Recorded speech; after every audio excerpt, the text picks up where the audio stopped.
Como o senhor presidente pretende convencer, mostrar para o mundo que realmente o governo tem uma preocupação séria com a preservação da Amazônia? Por favor. Primeiro, você tem que entender que a Amazônia é do Brasil, não é de vocês. A primeira resposta é essa daí. Tá certo? A gente sabe do interesse mundial pelo que resta do planeta. Basicamente, a Amazônia. Tá certo? Eu não tenho provas, mas o interesse em criar agora uma grande área de preservação da Amazônia, de 136 milhões de hectares, se discute lateralmente quando há essas reuniões de clima aí pelo mundo afora. Tá? E como disse no começo, se toda essa devastação que vocês nos acusam que estamos fazendo, que já foi feita no passado, a Amazônia já tinha sido extinta, já seria um grande deserto. Nós sabemos, o agricultor brasileiro sabe, que a Amazônia, se você desmatar, dá para 2, 3 safras e depois vira deserto. Ninguém quer levar isso para lá. Eu falei da nossa viagem aqui, estão convidados, né? Vocês não, que é muita gente, o Brasil não tem dinheiro para isso. Mas o representante da Alemanha, da França, se quiser, viajar ali de Boa Vista a Manaus para ver como é que está aquela área toda. Repetindo aqui, nós preservamos mais que todo mundo. Nenhum país do mundo tem moral para falar sobre a Amazônia. Nenhum país do mundo tem moral para falar. Porque vocês destruíram o seu ecossistema, praticamente, e nós não estamos no mesmo caminho de vocês. Agora só cobram de nós. Quando se fala da Alemanha, por exemplo, da energia elétrica, a fonte de energia de vocês é a fóssil, petróleo, termoelétricas. Então, carvão também, grande parte. O carvão quase não existe aqui no Brasil. Então, nós somos exemplo para vocês. Isso que acontece de muitas divulgações, por exemplo, como a de agora, de ontem, do INPE, é uma cópia de anos anteriores. Até mandei ver quem é o cara que está na frente do INPE.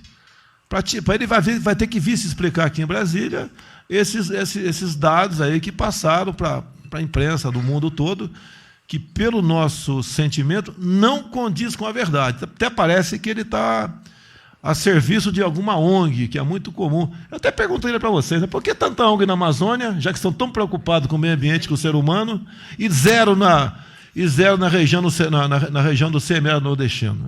Responda para mim isso aí. Será que o interesse de vocês é com o ser humano ou é outro interesse futuro nessa área? Eu vi que você falou de se candidatar de novo em 2022 e, se não me engano, quando você chegou no poder, você falou que você faria só um mandato. Então, gostaria de esclarecer também esse ponto para saber se você está pronto para essa reeleição. Vou começar pela última pergunta, né? Vocês de fora já estão com saudades dos governos corruptos e descomprometidos com o Brasil. É isso que vocês querem aqui.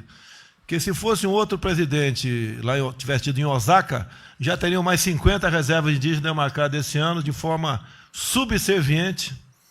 Tá? Isso mudou, você tem que entender que isso mudou, tá certo? Agora, eu sempre falei durante a campanha, se for feita uma boa reforma política, dentro dessa reforma, diminuindo o número de parlamentares federais, estaduais e municipais, entre outras, eu abriria a mão da reeleição. Como essa reforma depende basicamente do parlamento, e não minha, pelo que tudo indica, não teremos reforma política. Agora, em não havendo a reforma política, eu não estou mudando o meu posicionamento durante a campanha. Até porque durante a campanha ninguém me acompanhou, nem imprensa local, muito menos a de fora do Brasil. Ninguém acreditava em mim. Agora, eu acreditava no povo brasileiro. Estamos fazendo a nossa parte. Eu tenho falado, pela primeira vez na história do Brasil, um presidente da República está buscando cumprir com todas as forças o que prometeu durante a campanha. Agora, para a tristeza de vocês, tá? Se Deus quiser, tudo vai dar certo, uma política semelhante à minha continuar presente no Brasil de forma eterna. Não teremos mais pessoas como Fernando Henrique Cardoso, Lula, Dilma, entre outros, governando o Brasil. O povo entendeu que essas pessoas não representavam o interesse do seu país. em grande parte, um governo voltado à corrupção e um descomprometimento com o futuro do seu país. Eu sou completamente aberto à liberdade de imprensa. Quem tentou impor aqui o controle social da mídia há pouco tempo foi o PT. Agora, a mídia então sofre críticas, como também sofro. Ela tem que aprender que no regime democrático, tá? Isso acontece. Ela tentou impor a ditadura no Brasil na luta armada. Ela estava indo para a guerrilha do Araguaia quando foi presa em Vitória. E depois conta um drama todo mentiroso, que ela teria sido torturada, sofreu abuso, etc. Mentira. Mentira. Tá? Se eles tivessem ganho a guerra, hoje o Brasil estaria numa ditadura. E, graças a Deus, isso não aconteceu. Por quê? Não apenas as Forças Armadas, bem como as Forças Auxiliares, governadores de estado, na época, como de São Paulo, Rio e Minas Gerais, não aceitaram isso daí. Agora, a Meleiton tem que entender que o império a qual ela serve no momento não tem mais aquela força que tinha no passado. Temos, hoje em dia, uma mídia completamente livre, que é materializada por esse pequeno instrumento aqui. O que aconteceu agora, a questão de likes na Instagram? O Instagram não tem mais likes, uma tentativa de interferência.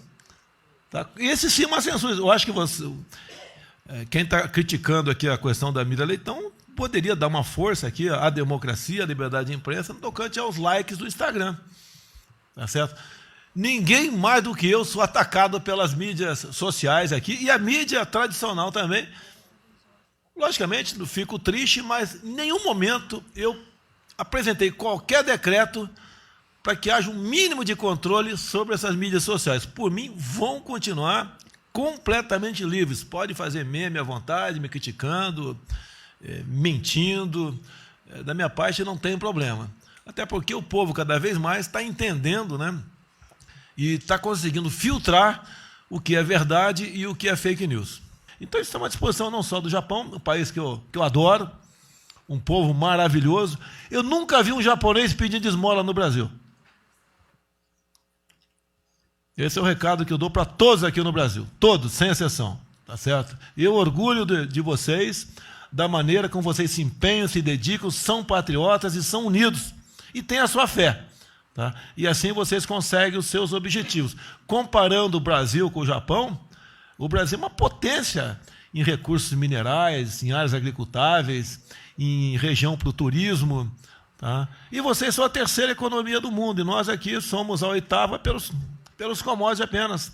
E se nós nos aproximarmos com o Japão, Coreia do Sul, a China também tem interesse, temos interesse nesse sentido, não sermos apenas um mero exportador de commodities, entre outros países, a França, a Alemanha, seja qual for, estamos de braços abertos para fazermos boas parcerias proveitosas, nossos dois países que agreguem valor. Estamos à disposição de vocês. E o Brasil é um país que começa a dar sinais que tem um governo confiável.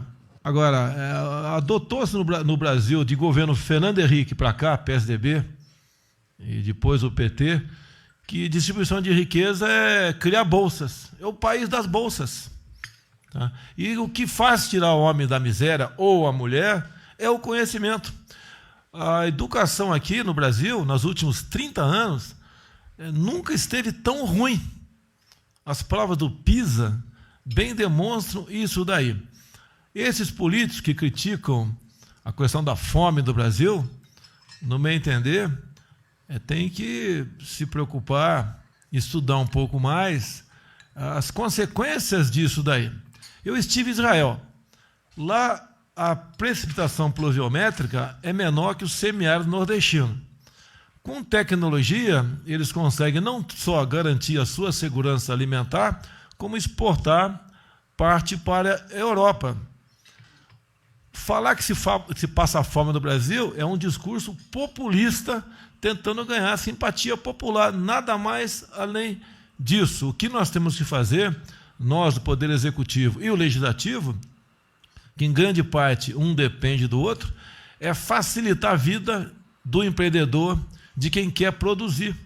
E não fazer esse discurso voltado para a massa da população, porque o voto tem o mesmo peso, não interessa se a pessoa é pobre ou não, tem exatamente o mesmo peso. Porque nos conduzirá a uma situação semelhante à da Venezuela. onde o Chaves implementou muito bem o socialismo, tá? E esse país, irmão nosso, chegou na situação de miséria que se encontra hoje em dia. É só as autoridades políticas, nós do Legislativo e do Executivo, não atrapalhar o nosso povo, que essas franjas de miséria, por si só, acabam no Brasil, porque o nosso solo é muito rico para tudo que você possa imaginar. O Brasil é um dos países mais difíceis de fazer negócio.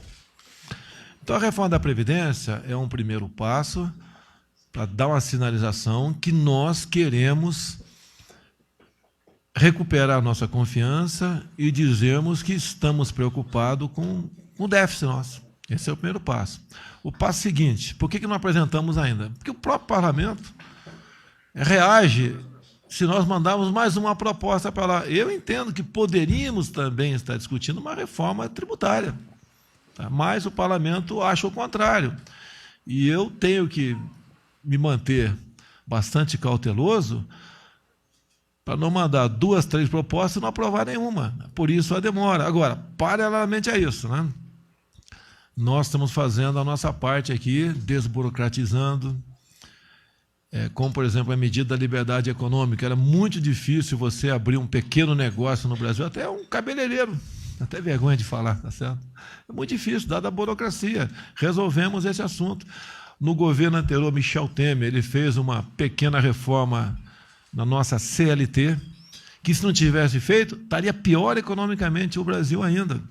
Estamos com projetos audaciosos já em execução, né? Concessões de aeroportos, vários, de estradas. Estamos mostrando ao povo trabalhador, né, que nós confiamos neles, né? Propostas menores estão sendo tomadas também com projeto de lei, porque nós temos que negociar o envio de medida provisória com o parlamento, que é bastante sensível. Nossa base parlamentar é diferente das anteriores, tá? E isso é uma dificuldade, mas o parlamento está entendendo da importância da independência dos poderes, coisa que não existia até o ano passado. O poder executivo e legislativo era um só. E isso não estava dando certo. E nós não estamos inventando nada, estamos cumprindo a nossa Constituição. E, pelo que tudo indica, não só o Executivo como o Legislativo entendeu dessa importância para o futuro do Brasil. A certeza, se continuasse fazendo uma política, a exemplo dos governos de Fernando Henrique Cardoso, Lula, Dilma, ou até mesmo Michel Temer, o Brasil não ia durar mais 4 anos.